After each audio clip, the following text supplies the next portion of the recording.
It's happening now. And now again. You feel that? There goes another one. Another pinpoint in time that's irrevocably changed everything forever. Another one of the universe's infinite axes we've just grabbed a hold of and spun around, like snagging a pole while running full throttle.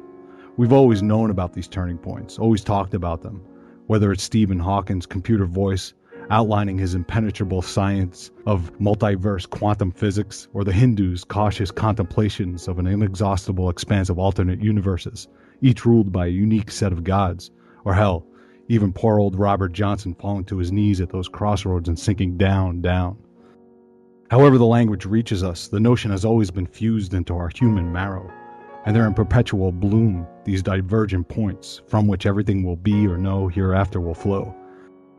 Because the transformations are usually minute, almost all of these life-changing instances pass unnoticed, like drops of water swirling around a stone in a river, or the weightless strands of straw stuffed into the saddlebag. But every now and then, one of those drops comes along and it rocks the stone from its setting. One of the weightless strands breaks the back.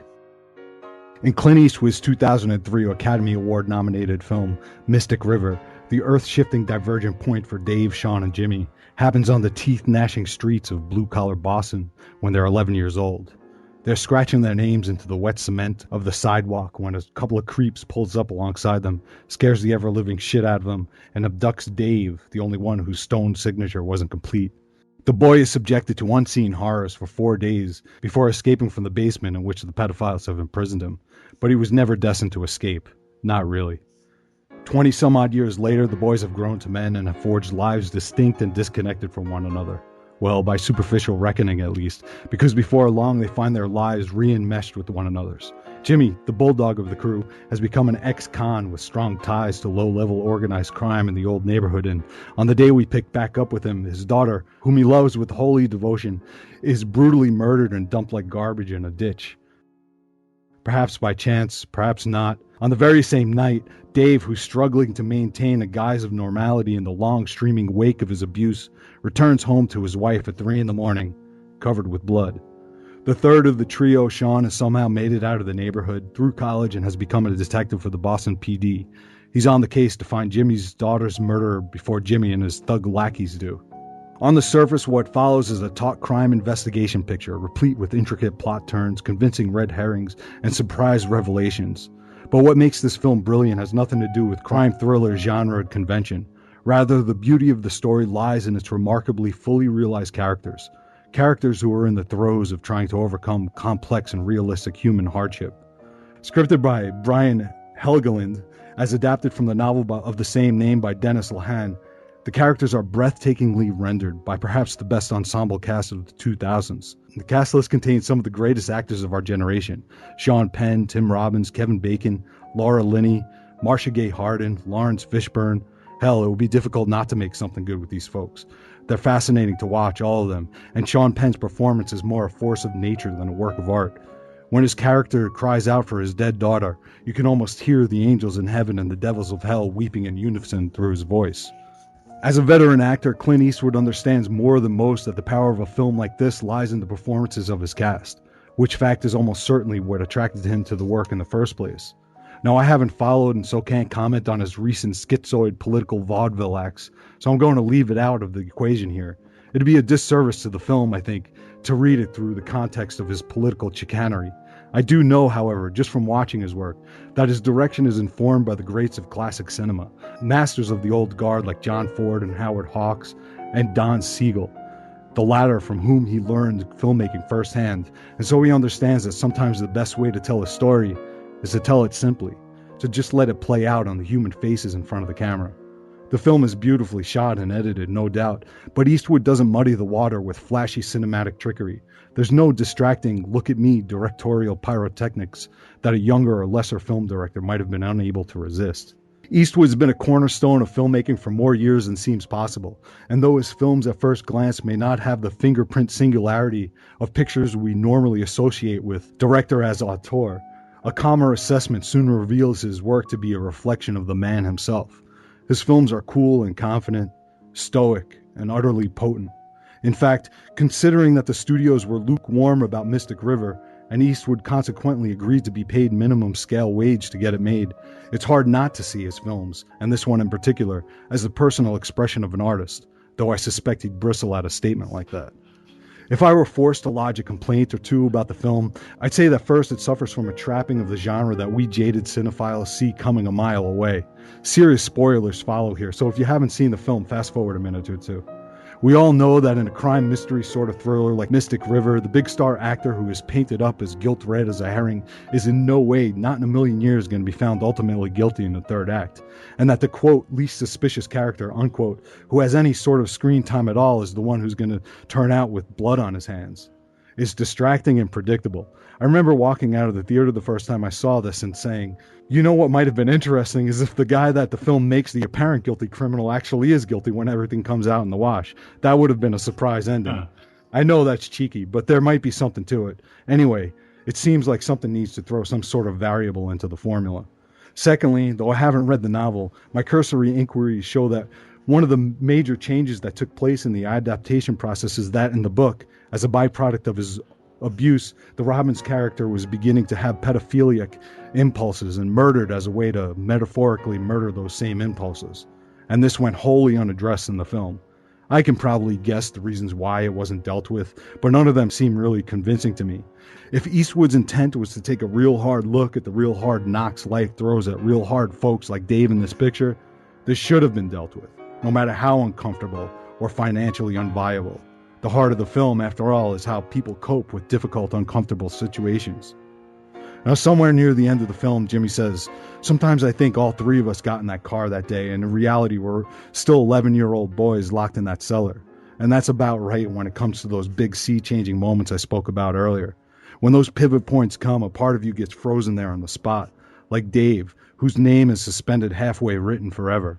The flesh that moves on from that pinpoint is just a ghost of you, and in some ways you're walking dead, as Dave struggles to articulate to his wife. You never really get up off your knees after you sink down to them on those crossroads after all.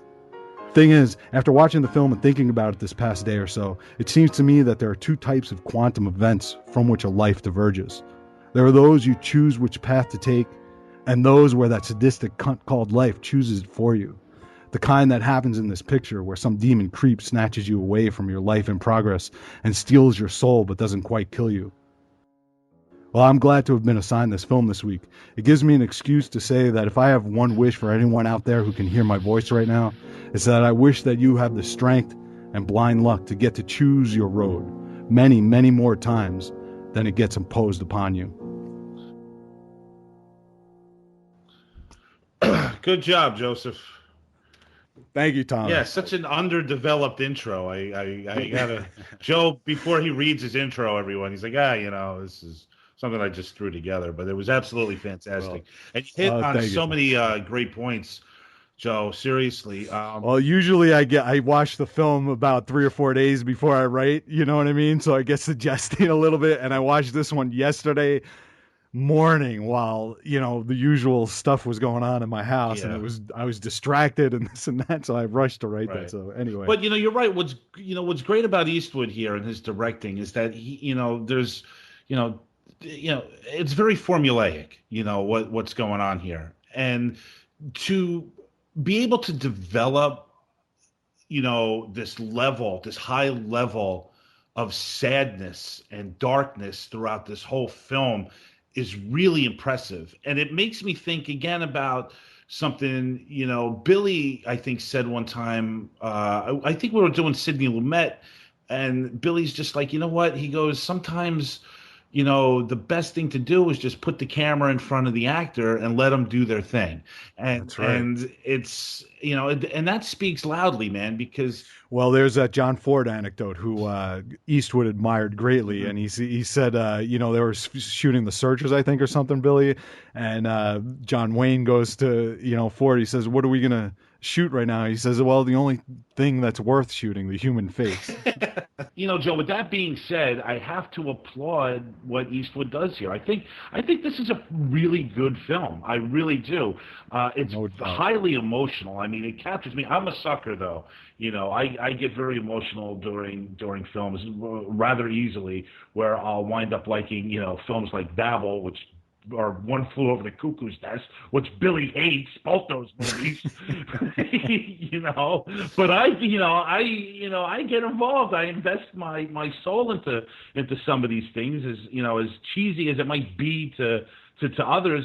I really dig this movie a lot, man, and these performances are extraordinary.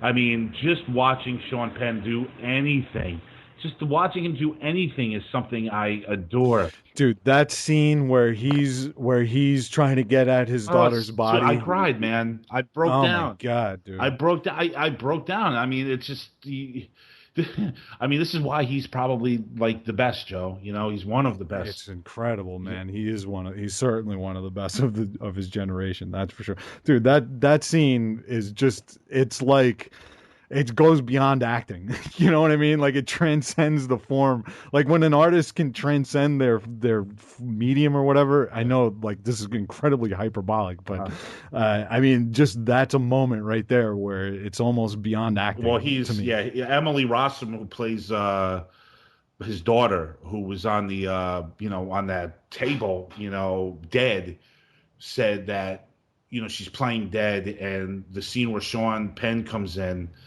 and tells her that he will find the person who did this to her. She said that she it was tough because she was holding back tears, laying there playing dead. Yeah. I mean that's how emotional. It's like this guy walks into a room to do a scene, and he just takes all this energy, and he somehow just gives you something that is remarkable, and I Yeah. love him for it. I mean, I watch anything that he does. He puts his same heart and soul into what he does behind the camera as well. I mean, the movies that he's directed, I also find, to Yeah. be a treat. Into the Wild is one of my favorite. This is definitely in my top 10 Yeah, yeah. I films. mean, it's great stuff. I want to get Billy involved because I'm really curious to see how he feels about this film. It is an emotional roller coaster ride, and I know Billy sometimes gets, well, I think it was a little bit sappy, a little bit over the top, but I'm curious to hear what Billy thinks about Clint Eastwood's take on Mystic River. I think I'm going to be in the minority. Oh, I really don't like Mystic River. I think I don't know. I don't get it. I yeah. just don't get it. The I have a beef with two major plot problems as I see them. Okay. One, that is one hell of a coincidence that Tim Robbins kills someone the same night that girl Yeah. gets killed in the same Billy just friggin' can't let neighborhood. something go. I know. Just can't let go. Suspension of Yeah. disbelief. Or just, That's sometimes shit happens, Billy. Crazy. yeah. That's right. Sometimes shit does happen, That's why but they're good stories. yeah, I guess so. But the other one is I am totally not convinced when Tim Robbins quote, and obviously everyone's spoilers galore. I'm not convinced of Tim Robbins' confession at the end of that movie. I don't understand what the fuck he's doing. I don't understand why he's confessing to something that he didn't do. Yeah. And the whole process of Sean Penn like seeking revenge on this guy it just feels rushed. Like you're rushing towards the formulaic tragic climax of the thing.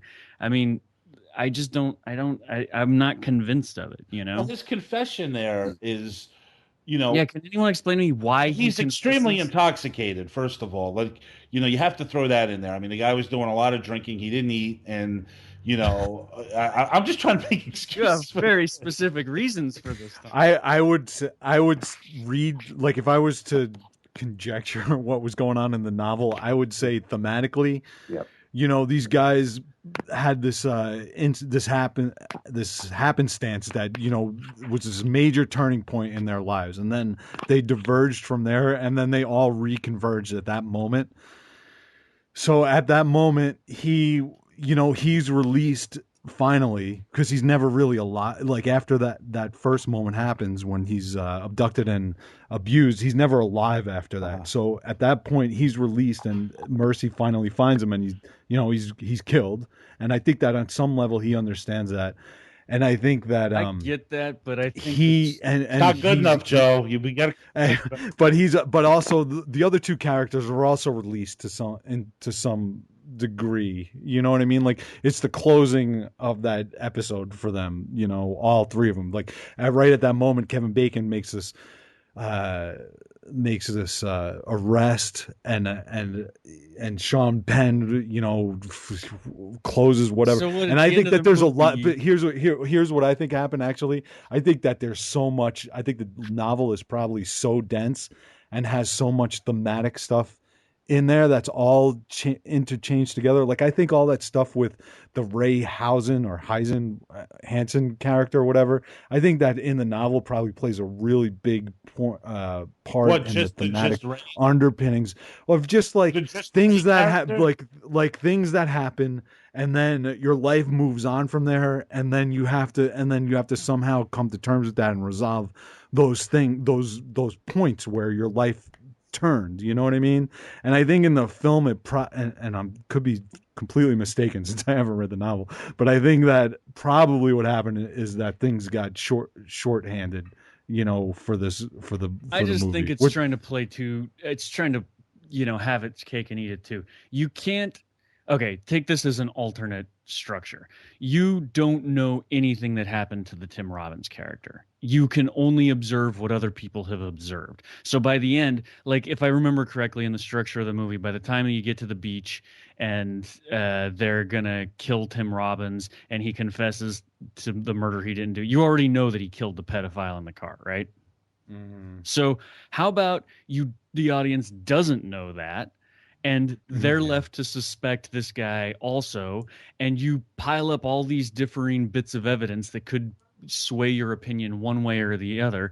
And so some of the audience is going to be rooting for the guy to die, and some are going to be saying, no, no, don't kill him. And some are going to, but you've been spoon fed this thing, and then I actually think that you're led to believe that he's guilty for almost all of the film until sort of like yeah, so you're probably deliberately a being led handful to of. like the structure is just Yeah, shit to I me. You're know. being led to suspect this guy, and then there's this magical. To me, it's the one of the worst Deus Ex Machinas ever. That his character is reeled back into sanctity by and the fact that he still murders someone. And that's like in your mind as an audience member, it's supposed to absolve him of the guilt of murdering someone else. It's like it's just so wrongheaded on so many Well, levels. yeah, and see, I think those were the two issues that I kind of brought up, like that contrivance there with, you're led to believe that somebody's guilty, and you know that they're going to be changed. Like, yeah, I totally It's see, I and like totally see that. coincidence that this guy killed someone on the same night that this other girl got murdered. I can accept that. The fact that it's the friend of the guy whose daughter was murdered, and he's a would-be pedophile. Yeah, I hate when Everyone's he does this, suspecting of. Joe. You I know, ruined that I know, movie's but shit. again, I'm I so get. insulting. Joe, he ruins everything. I can't deal with this. Insulting. It's insulting. Now let me say this. I like the theme of the movie and I like the theme of the Tim Robbins character because there's this idea of scapegoating in the movie that is very powerful. And I wish the reason this upsets me is because the theme of this poor kid who's basically marked for life like Cain, he's going to walk through life with people looking at him sideways for forever and ever. Right? And I like that theme. And Dennis Lehane, I've read a bunch of his books. He's really good at doing that. Very baller. He's very he's very passionate about the real things that happen to people in real life. And I love that theme and the fact that these plot contrivances distract from that good theme. That's what just pisses me off. Billy, it's funny you say that because what I really wound up thinking about over the next 24 hours after watching this was how you could take like a character like Dave Boyle, who has this horrible, horrible thing happen to him by a criminal, and then in its aftermath, it's almost like these victims they become criminals themselves, like in a sense where they're marked, like you're saying, and it's like they become. That's why I would love to see the version of the movie that deals with him like starting to feel like he's having pedophilic tendencies, you know, like that's the continuation of that. That's I think that the novel Violence probably begets violence, you know. I think a lot of the stuff that feels like contrivances in the film is probably worked out on a deep thematic level in the novel, and I'm almost tempted to go and read the book just to see, just out of curiosity to see. I think I probably will, but it felt like that to me. Yo, Ash, Like it felt. you a sucker for this movie like Joe and I? Yeah, I am. I think it's a great film. It is flawed. It's not a perfect film. It's far from it. And the things you guys have pointed out are exactly its flaws. And absolutely, why not? Why pull punches? Why not? See Dave fighting off these urges? Because then maybe it does this in the book. I'm sure. Like you said, Joe, I'm sure it runs so much deeper. But maybe then when he's confessing to these crimes of thought, or these crimes of of what he's feeling, that the urges that he's having. It's an interesting idea, Right? Right. And then suddenly it runs. The whole thing runs a little deeper, and who knows why they started pulling punches. And that again is that one element that kept this from being just a classic. right? So you're saying that in that confession at the end, if Eastwood would have planted some of those like pedophilic, tendencies that Boyle obviously has in the novel, then that confession becomes a whole lot more. Absolutely, because that's a guilty man confessing his sins to his old friend. Yeah, absolutely. Or just the thought of having the thought of that in your head. Yeah, right. Absolutely. So then what? So by admitting that, it's basically he's killing off. He's finally finding at the same point he's finally finding release from. He's asking for a mercy that imprisonment. And he's getting mercy. Yeah. But can we simply just think that might be going on there anyway with this Dave Boyle character? Because he doesn't want to live anymore. I mean, is that this possible? movie is shit, Tom? Just accept it. I'm not accepting it. I get emotional during this movie. So any movie that could move me in any way, whether I have a smile, whether my heart's beating because it's thrilling, or because it's sad, like I really think this one is. I mean, I'll back it, man. I get it, Billy. I get exactly what you're saying. What annoys me is that, like, you say it and you're right, and now it's like, now I've ruined the Billy's movie like Debbie Downer on the Saturday Night Live. Like, it's like everybody's having a good time. And I always wanted to go back and watch Babel again because I really liked it when we did that movie a year or two ago. And how dare you can't go back and watch it because it completely ruined it. I'm so sorry. So let's see. So far, I like Ted. I'm split vote on Eddie Coyle, and I hate Mystic River. So let me ask you this: you'll endorse Ted over Mystic River? Yeah, I would never want to be quoted as saying that. Oh my God, Billy, you kill me, man. I'm so sorry, Adam. I think this is another one. The locations in Boston, though, are exemplary, aren't they? It's the most. It's hands down the most beautiful movie I've ever seen about like the actual neighborhoods north of Boston. Like I guess it's, what is it? Charleston is where this one is shot. I think it's probably supposed to be up in that. Up in that general area, I would imagine. Somewhere over by the Mystic River. So I guess that's a little more towards the south side, right? Is that where that's at? I don't even. I think so. Gotcha. I think that's a little more to the south side, actually. Over by Mystic River, but just when you're walking through those streets, and you are kind of like Eddie Coyle, Friends of Eddie Coyle. It just feels like you're in that city. It just feels like you're down in there with them, and these are the people that live there. And it feels a little gritty, a little dirty, a little rundown, and it just helps set that dark theme, which just runs through the dark heaviness. This film does that more than the any of the three films here, that we've done over the past 2 weeks. It really puts you there, really captures that feel. I think more than the other two films. And I hate to compare Mystic River to Ted in any sense. No, Tom. I'm glad that we are. But that's hey, Adam, what's really fascinating too, real quick, is Kevin Bacon, who plays Sean Devine in this movie, was a second choice. As a matter of fact, they had to recast that role, which was originally given to Michael Keaton. Wow.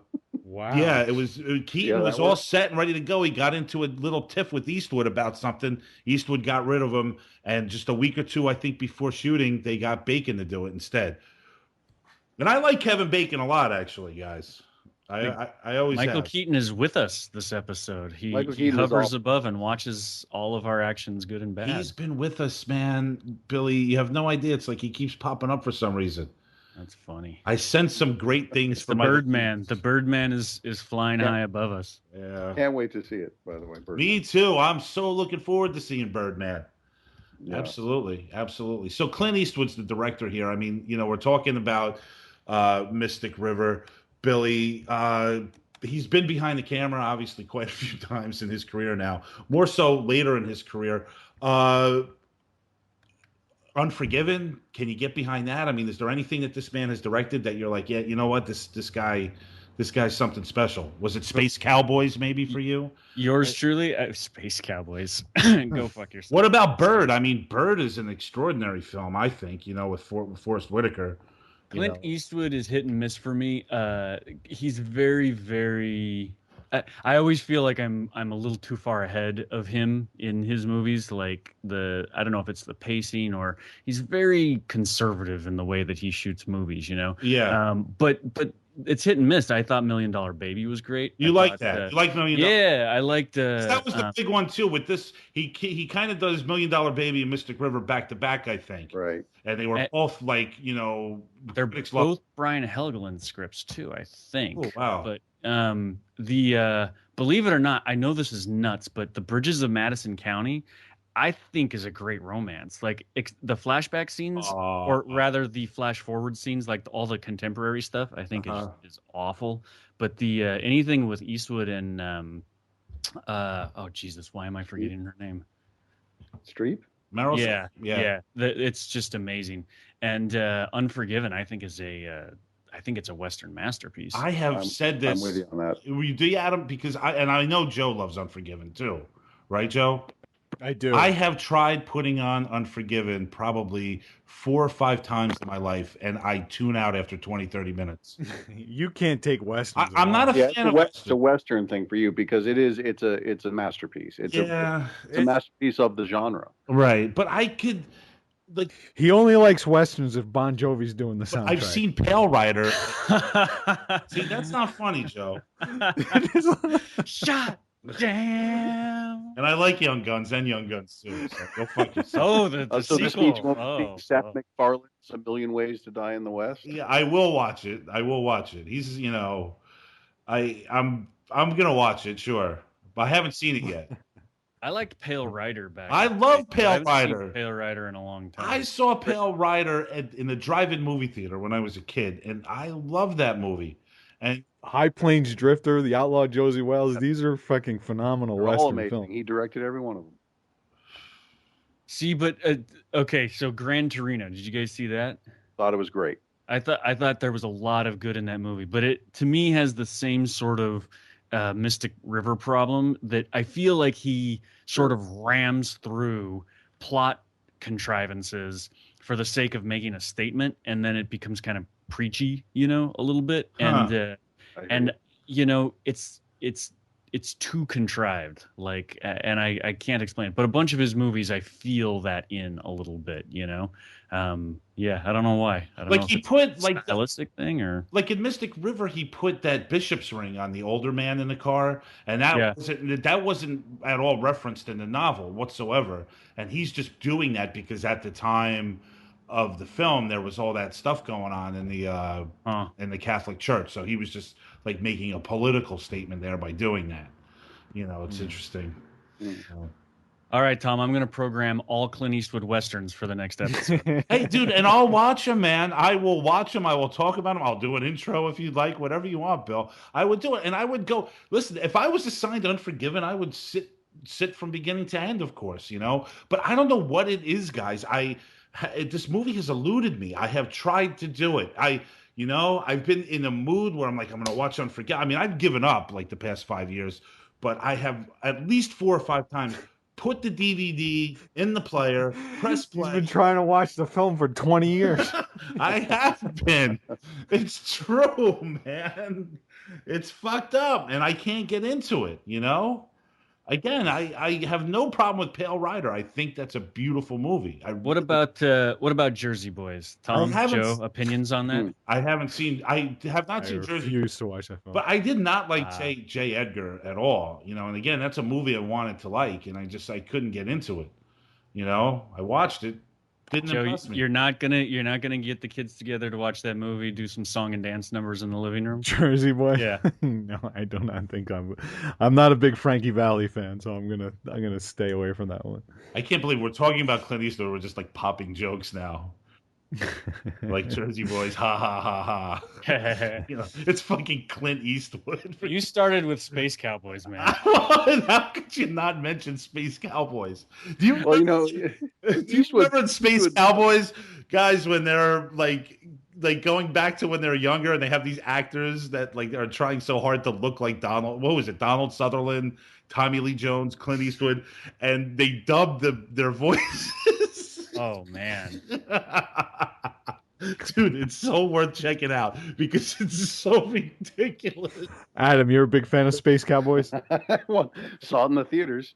Get the fuck out of here. I did. I did too, with actually. Max and I went to the AMC theaters at the local mall and saw that movie. Max was there? Yeah, Max and I saw. Jeez Louise. But Billy, it doesn't surprise me. Hold on one second, Adam. I want you to finish your thought. Yeah. It doesn't surprise me, Billy, that you would go see Space Cowboys because you in science fiction, Billy's probably like, Clint Eastwood, science fiction, finally. This is a dream come true. Pretty much anything that, like, basically, I just want to be in space. So any movie that gives me even, 20 minutes of feeling like I'm in space, I'm happy with. So You get to go to space with McConaughey soon. I am going to. This is how nerdy I am. I'm going to buy my tickets tomorrow for a very specific time and place and screening, and it's going to be the IMAX 70 millimeter projection, and it's going to be midnight, Billy. No, I don't want to do a midnight show. I'm gonna pick a nice time and place after. See, I'm like the movie Nazi. I'm very specific about my movie going experience, so I don't want no midnight screening hijinks at all. So you're doing it, man. You're gonna go see Nolan's new movie. Oh fuck yeah! Because it's science fiction. No, well, you like Nolan?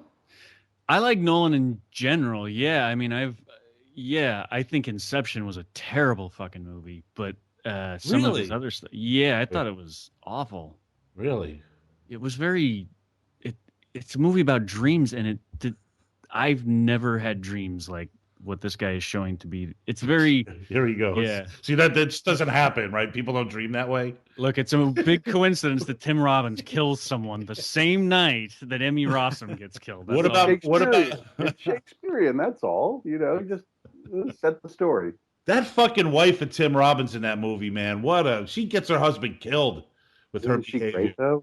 She's awesome. Marcia Gay Harden is awesome. I'm with you.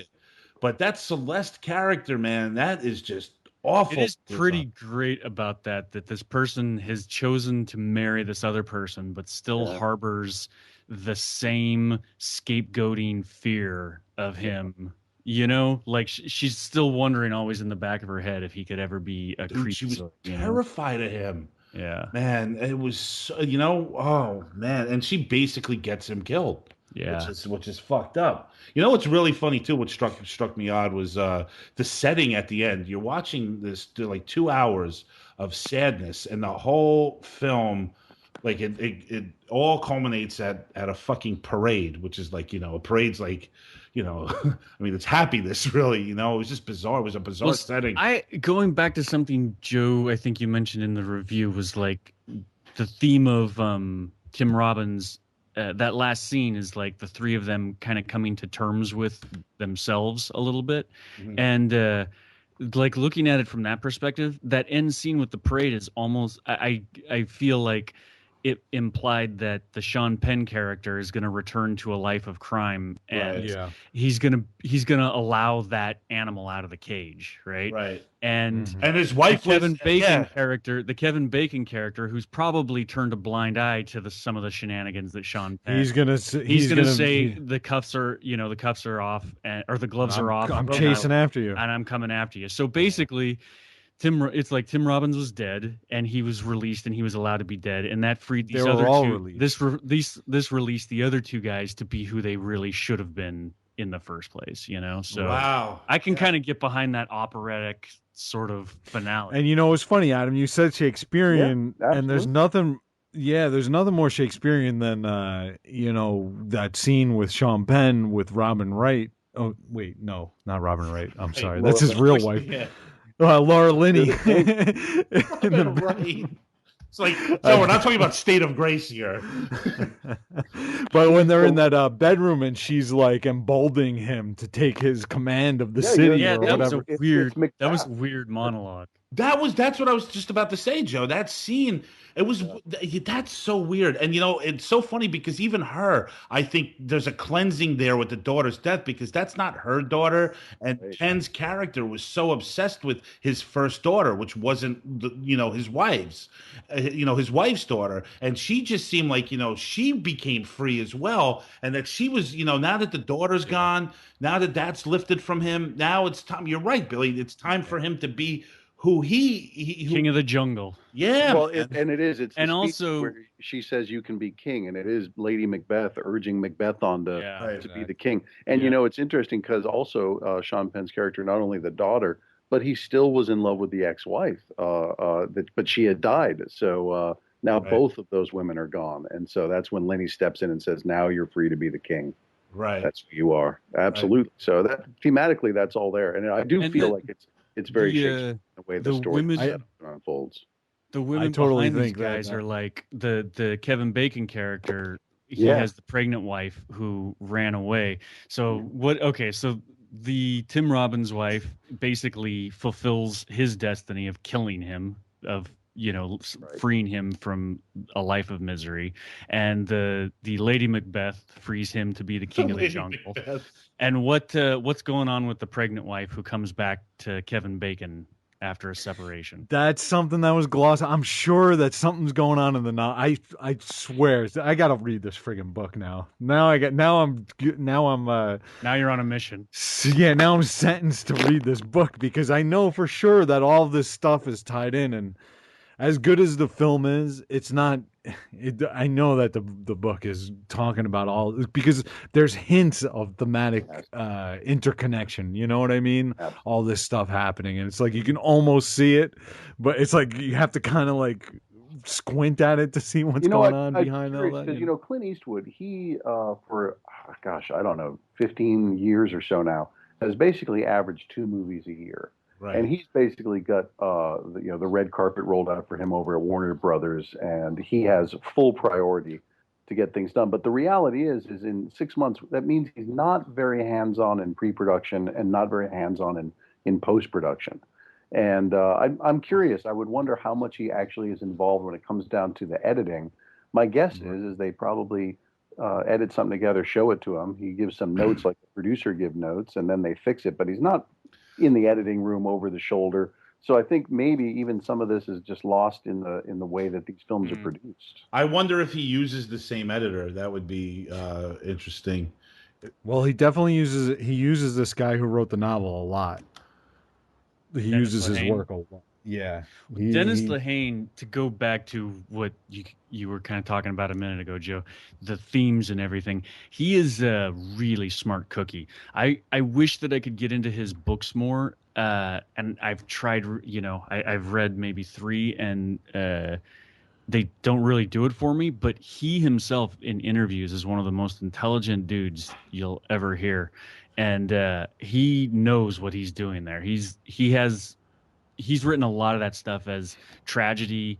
He wrote Shutter Island also, which was not a great movie, but and I've read the novel, and it's not a great novel either. But what he's doing there is kind of brilliant, where he's fusing this gothic romance, this gothic horror story with Cold War paranoia, and then the modern paranoia of the 9/11 age and everything.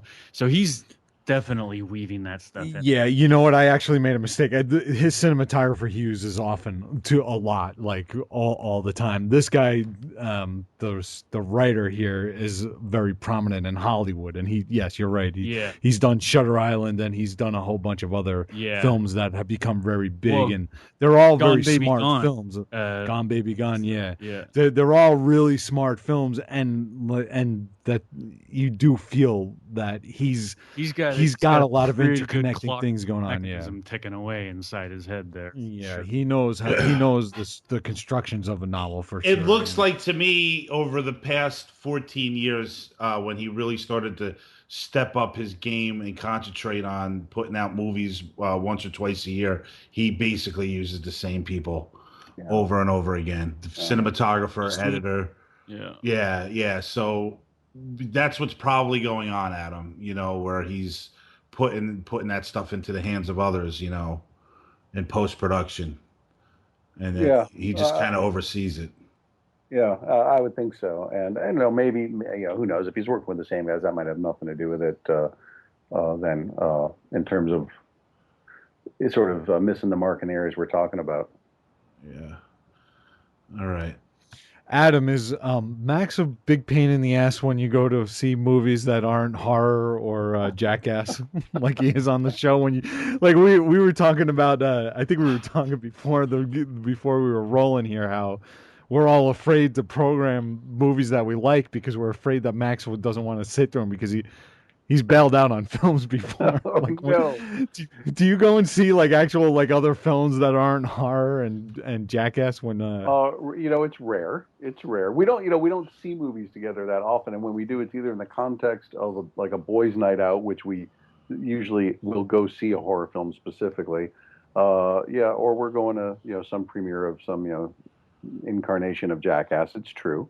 But no, there are so many movies over the years that we've enjoyed and we've shared that have nothing to do with subjects. Can you get him to go see Inherent Vice with you when it comes out? Can I get him to go see that with me? Yeah. Listen, if we're going to make a day out of it, we'll go see any movie. If we're bringing the magic backpack with a couple bottles of wine, and if we're making a day out of it, then yeah, sure, why not? He'll go see it. He'll have no problem. He'll go into the theater, watch a movie, a Paul Thomas Anderson movie with you, because he hates. I don't know PTA. I don't know if I could get him to see. Although he really enjoyed Punch Drunk Love. I know that. Right. That's one of my I think this is going to be PTA in full Punch Drunk Love mode myself. The trailer for Inherent Vice looks great. Yeah, I'm hopeful. Because it is it's a comedy basically, as Punch Drunk Love was a comedy, I guess. Yeah. So maybe on this one I could get him to see it. I don't know if I could convince him to come over one night and watch Magnolia with me. But I don't think there's a lot of people I could convince to watch Magnolia with me. You can definitely convince me, Adam. I do it anytime, man. Well, I'm a huge PTA fan. Yeah, me too. It's Malik earlier. I'm a huge Malik fan. But you said Billy. Yeah, well, Malik, I kind of go in and out of. I do like some of his stuff. Now, didn't Malik not do films for a while? Like he didn't make a movie in 20 years or something. Well, yeah, he's only made 6 films in his career. And he's been making films for 15 years. Yeah, but that's he's been making up for lost time though. He's going gangbusters. He's got so many movies. If you go to IMDb, it's he's making up for lost time for sure. Well, he works with a group of students, and and the students do a lot of the work on these films, and then he supervises. But you're right, that's interesting. Yo, Adam, what's the movie he did with Martin Sheen in the early 70s? Badlands. That was Badlands, which is based on a true story of a little killer couple on a serial killing spree across the heartland. I always wanted to see that movie. You gotta check that out, man. Yeah, so good. Great film. It's just a great story. The true story is fantastic in terms of that kind of serial killer, Bonnie and Clyde style. Yeah. It's pretty loosely adapted, obviously, from the thing, but it's the same. Isn't there a Bruce Springsteen song based on the same thing, same story? I believe so. Is Nebraska. off in Nebraska? Yeah.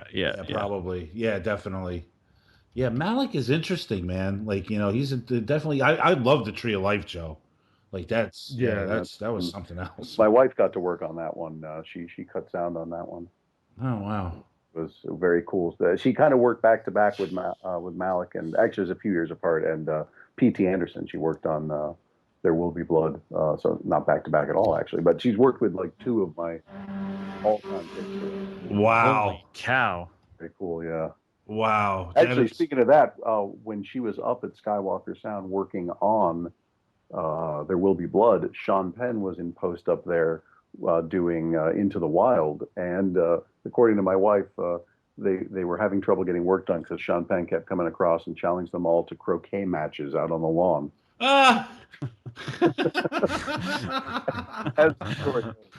Oh man, but yeah, you guys are right. Inherent Vice looks really funny. But you know what the funny thing, real quick, about Paul Thomas Anderson is he has this ability to make me laugh in like every movie. Like, even The Master, like that fight scene in the furniture store, Beautiful. like, is one of the most. That is an absolute goddamn classic. That scene is. Yeah, isn't that just amazing? That scene. How about the fight scene in There Will Be Blood that is the equivalent of a slap fight? Yeah. Oh my God. Each other. It's. Yeah, he's great. I'm looking forward to seeing that. Guys, I want to start wrapping things up. Joe, do you have any hijinks for us? Do you have any more questions? I don't know. You're the hijinks guy tonight. I think I'm all out of hijinks. Where's Max when you need him? We need to be screaming at each other. This is very hijinks. When do we start talking about anal sex and going down on women? When did that happen? I thought that's a part of every show. Do you think Tim Robbins? Do you think Tim Robbins was having anal sex with Marcia Gay Harden on the set of Mystic River? It's evident in their performance. Oh, she is friggin' evil. That character's evil. Oh, I can't get. She creeped me out, man. I'm telling you. I love her though, man. Dude, she's so She was so attractive in Miller's Crossing. Jesus Christ, man. She was something else in that film. Right. Fucking Miller's Crossing. I haven't watched that in a while. All right, guys. I'm going to say goodbye. I want to thank the three of you for doing this. Adam, great picks. Hopefully next season, I can't wait to hear what you have for us the next time. Look forward to it, guys. It's going to be awesome. Well, let's say goodbye to Adam, Joe, because he's done for the season. Yeah, Adam. Hey, how's your film project going, bro? Yeah, you know what? Yeah, exactly. That's a great question because I had that in the back of my head. You did the pilot. Can you tell us anything about it? What's going on? Absolutely. Thanks for asking. Yeah, we're getting very close. We're at the very end of post production. We just got it back from the color timer, so it looks beautiful. We're doing. We've got the original songs coming in, which is great, and we're kind of in the final phase here. So I'm guessing within maybe 30 days.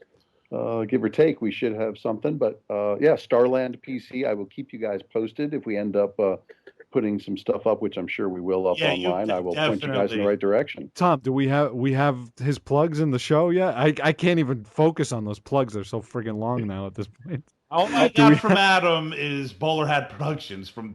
Oh, Adam, you were supposed to send me shit too. Terrible. I know I'm terrible about self promotion. I'll tell you what though, I'm going to come in Blazing next season. I'm going to give you a little bio. I'm going to have the website up, and we'll promote the shit out of it. And we'll definitely keep the listeners posted, Adam. If you come out with a scene, a clip, a trailer, anything for the show, that'd be awesome. I will definitely keep you guys in the loop on all that, of course. And now is Max in the project? Yeah, no, I know a little bit about this because they were talking about this.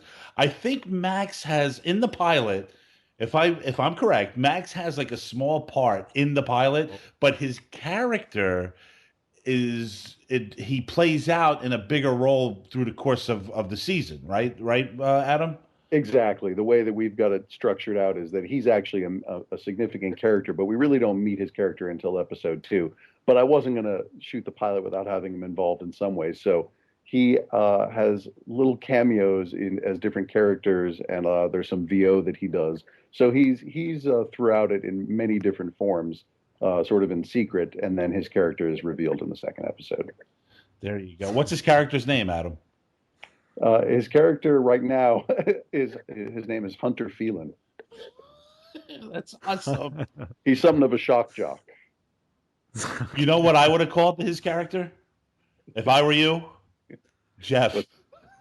Oh, you would not have appreciated that. I swear to God, I would do it. I'm not kidding around, Joe. That's hilarious. Although in the first episode he plays Rabbi Shloimi for a kosher mayonnaise commercial. Well, Max, he's real hard at work right now. I know it's past Halloween at this point. Oh, I got to look at his Halloween. But, for our listeners, check out Max Cook's Halloween Hell Show over there. He always outdoes himself on that. Yeah, I'm going to put that on the site. It's really, really different this year. So he's outdone himself, Mr. Max. No more Brandon, the disgruntled goth kid. None of that stuff. He's going for a whole new thing here. He's bringing things to new levels. Yeah, he totally is. He's always pushing the envelope. It's all good. Oh man, hey Joe, you two, real quick. You got anything going on the festival circuit? Not right now. No, Tom. I just had we edit that out. I mean, I'm waiting to hear from a couple of places, but it was just shown at the. I thought you had something brewing. Jesus. It's going to be shown on Australian television pretty soon. Man. Oh, there you go, Joe. Yeah, Meat Cycle. That's pretty cool, man. Yeah, excited about that. It was quite an honor for it to show at the Montreal Film Festival, and then somebody give me a ring and asked if they can show it on the TV over there. So that was pretty cool, man. So good job, Joe. You're doing great. Thank you. I'll keep up the good work. Way to go. The Cutting Room Movie Podcast is brought to you by Christiana Productions and New Media Limited. The show is edited. That's what I have going on, Tom, is the cutting room. My creative energies are focused on the cutting room. We only have 2 episodes left here. Yeah. Christiana Productions. It's almost over for season 4. Starting. Will you stop doing that? I believe that's Adam. The Cutting Room Movie Podcast. Billy. He's like Eddie Coyle. He's the rat here. The Cutting Room Movie Podcast. Shut up. The Cutting Room Movie Podcast is seriously the same night those 2 people were killed. Seriously. Let's revisit that, but because think how boring the story would have been if they didn't happen on the same night. That's right.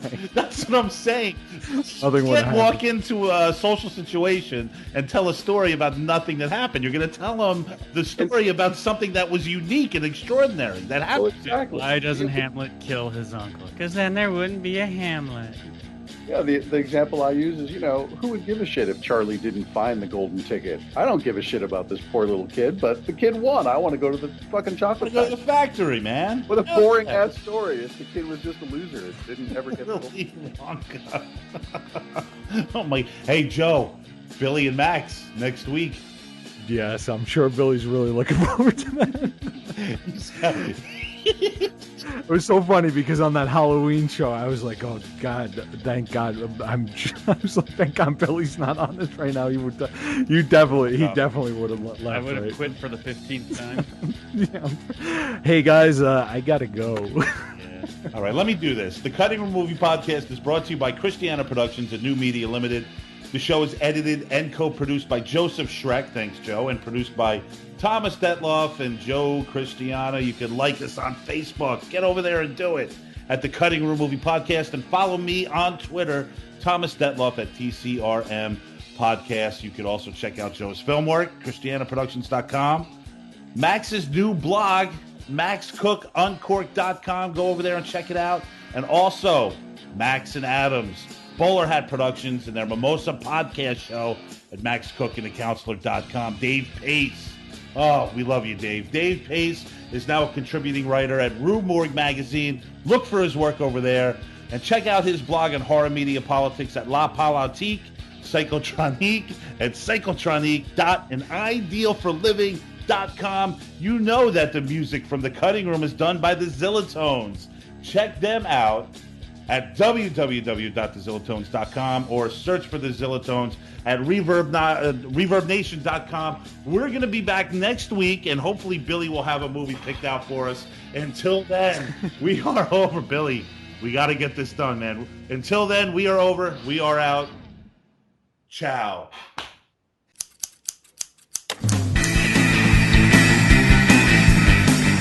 Tune in next time to satisfy more of your strange desires. The Cutting Room Movie Podcast. We do chicken right.